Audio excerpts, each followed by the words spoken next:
네, 여러분 안녕하십니까. 코로나 소식으로 9시 뉴스 시작하겠습니다. 신규 확진자 수 그리고 상태가 좋지 않은 위중증 환자 수는 감소세가 확인되고 있습니다. 그러나 해외에서 들어오는 사람들 가운데 확진자가 늘고 있는데 이거는 오미크론 변이 바이러스 때문인 것으로 분석됩니다. 자, 내일부터는 달라지는 게 있습니다. 식당과 카페에서 방역 패스 없이 출입하면 과태료를 내야 합니다. 오늘 첫 소식은 김혜주 기자가 보도합니다.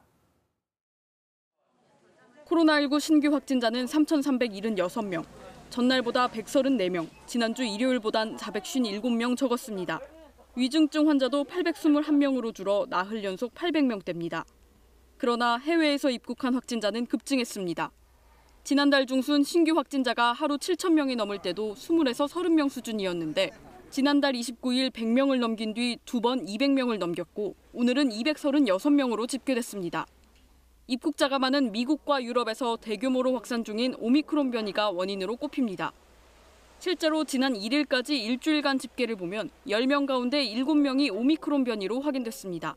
국외에서 감염되어서 들어온 사람이 국내에서 전파되는 걸 최대한 찾아내고 막아내는 게 첫 번째일 거고요. 방역당국은 국내외 발생 현황과 위험도 등을 평가해 보완 조치를 검토하겠다고 밝혔습니다. 내일부터 대형마트 등에도 방역 패스가 적용되는데 일주일 동안은 계도 기간입니다. 그러나 식당과 카페 등 다른 시설에 적용되던 방역 패스에 대한 계도 기간은 오늘로 끝납니다.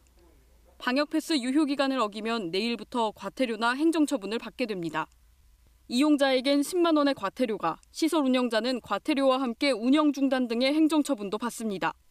내일 기준으로 방역 패스 유효 기간이 끝나는 600여만 명 중에 94%가 3차 접종을 마쳤습니다. 그러나 34만여 명은 유효 기간이 끝나 3차 접종을 받지 않으면 방역 패스를 이용할 수 없게 됩니다. 지난 7일 첫 신문이 있었던 방역 패스 집행정지 신청 사건에 대한 법원의 결정이 이르면 다음 주에 나올 예정입니다. 학원 등 교육시설에 대한 효력 정지 결정이 내려진 상황에서 법원이 어떤 결정을 하느냐에 따라 다시 한번 방역 패스 적용 논란이 거세질 것으로 보입니다. KBS 뉴스 김혜주입니다.